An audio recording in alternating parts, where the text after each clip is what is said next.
Hello students, हम पढ़ रहे हैं लेसन 7 जिसका शीर्षक है मेरे रजा साहब, जिसकी लेखिका सुजाता बजाज जी हैं।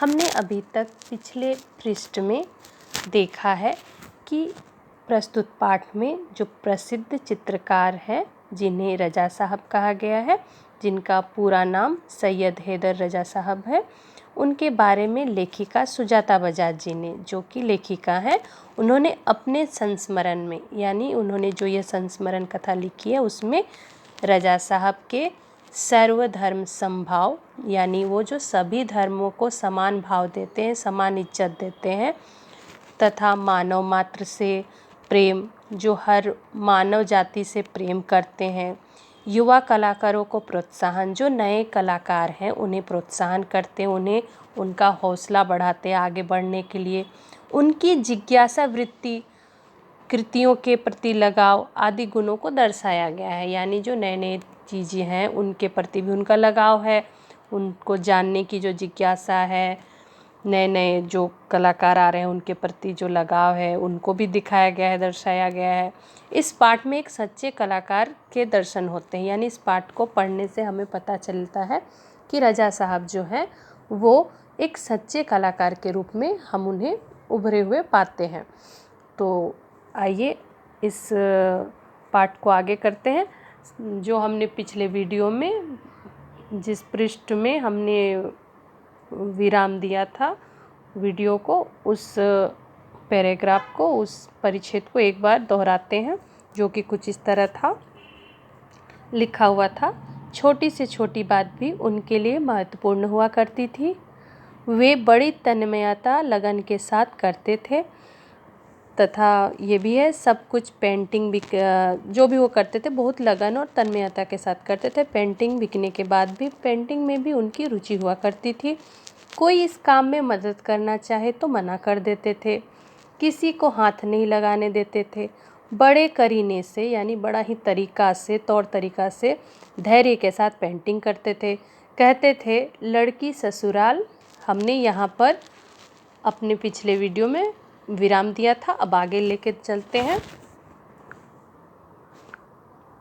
लिखा गया है लड़की ससुराल जा रही है। उनका कहना था कि लड़की ससुराल जा रही है, उसे संभाल कर भेजना है। जब वे किसी को पत्र लिखते या कुछ और लिखते तो मत पूछिए, हर शब्द हर पंक्ति का नाप तोल कर लिखते थे। फूल उन्हें बहुत प्यारे लगते थे।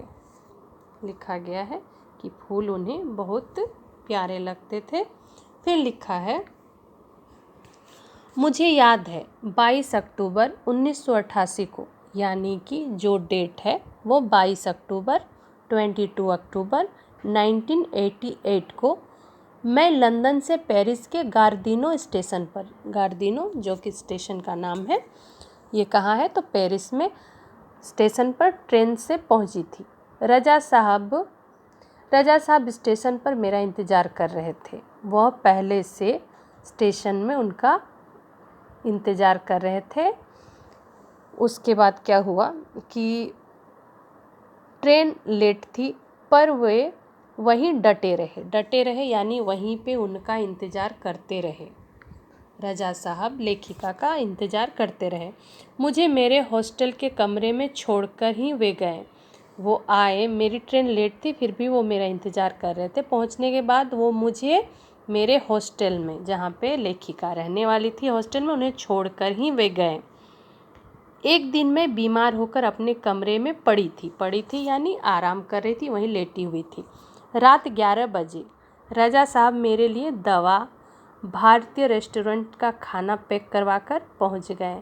एक दिन लेखिका बीमार थी तो रजा साहब ने क्या किया कि भारतीय रेस्टोरेंट, जहाँ की मतलब जो भोजन पकती थी वो भारतीय, क्योंकि वो खुद कहाँ थे तो पेरिस में थे, तो वहाँ पे भारतीय खाने का महत्व है, तो वो ऐसे रेस्टोरेंट में गए जहाँ भारतीय भोजन बनता था, पकता था। वहाँ से उन्होंने वो खाना पैक करवाया और वो पहुँच गए दवा लेकर। तो कहाँ, मेरे घर वालों को फ़ोन करके कहा, पहुँचे उनसे मिलने के लिए। उसके बाद फिर उन लेखिका के घर वालों को फ़ोन किया और कहा आप लोग चिंता ना करें, मैं हूँ पेरिस में सुजाता की चिंता करने के लिए।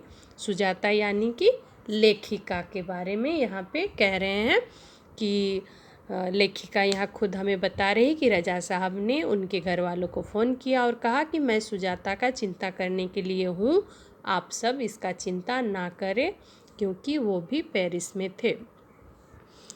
हर बार जब मैं या रजा साहब पेंटिंग पूरी करते तो सबसे पहले एक दूसरे को देखते थे। दोनों एक दूसरे के ईमानदार समालोचक थे। समालोचक का अर्थ होता है गुण दोष का बखान करना, यानी कि जो गुण है, जो दोष है, किसी भी वस्तु के गुण दोष बताने वाला, यानी अगर सिर्फ वाहवाही नहीं, जो भी उसमें कमियां हैं उसे भी बतलाना। समालोचना का अर्थ यही होता है। तो लेखिका कह रही है कि दोनों एक दूसरे को ईमानदार समालोचक थे। हमने मुंबई, लंदन, पेरिस और न्यूयॉर्क के साथ साथ प्रदर्शनी की। उन्होंने कहाँ कहाँ किया? तो मुंबई में, लंदन में, पेरिस और न्यूयॉर्क में साथ साथ प्रदर्शनियाँ की। मतलब जहाँ पे वह स्थान जहाँ भिन्न भिन्न प्रकार की वस्तुएं प्रदर्शन की जाती है उसे प्रदर्शनी कहते हैं। तो वो साथ साथ एक साथ गए थे प्रदर्शनी में। कभी भी कोई विवाद नहीं हुआ। विवाद यानी कि होता है मतभेद, एक दूसरे का मत ना मिलना, वहाँ विवाद कहते हैं। तो वो कह रहे हैं कि कहीं भी कोई विवाद नहीं हुआ। यह उनके स्नेह और अपनेपन के कारण ही है। स्नेह यानी प्रेम भाव और अपनापन के कारण ही हुआ, क्योंकि दोनों में कभी मतभेद नहीं हुए। हिंदी उर्दू तो हमेशा से ही बहुत अच्छी रही उनकी। लेखिका कह रही हैं कि उनका जो भाषा था हिंदी और उर्दू तो हमेशा से उनकी बहुत अच्छी रही। उनकी अंग्रेजी, फ्रेंच भी वे बहुत अच्छे लिखते थे।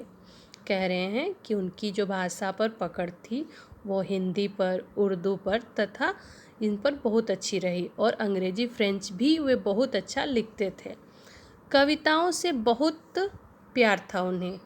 लेखिका बता रही हैं कि जो रजा साहब थे उनको अब कविताओं से भी बहुत प्यार था। उन्हें शेर, गज़ल, पुराने हिंदी फिल्मी गाने बड़े प्यार से सुनते थे। उनको एक गज़ल, शेर, ये सब साहित्य का ही विधा है, उन्हें बहुत पसंद थे। हिंदी फिल्मी गाने जो कि पुराने गाने थे उन्हें वो भी सुनना पसंद था। एक डायरी रखते थे अपने पास, हर सुंदर चीज़ को लिख लिया करते थे। उसमें एक डायरी रखते थे, जो भी सुंदर चीज़ उनको समझ में आती थी उसे लिखते थे। फिर कह रहे हैं कि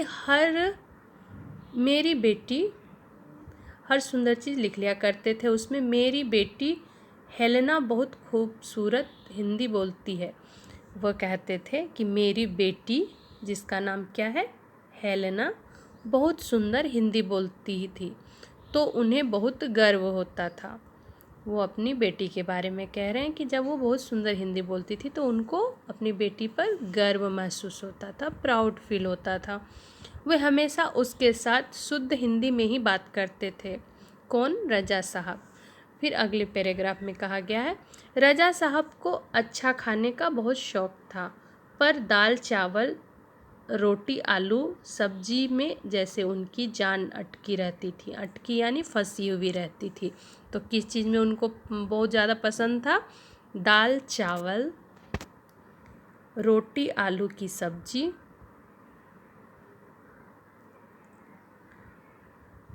उनकी जान अटकी, यानी जो किसी का कुछ फेवरेट चीज़ होता है तो उसमें से रजा साहब का फेवरेट क्या था?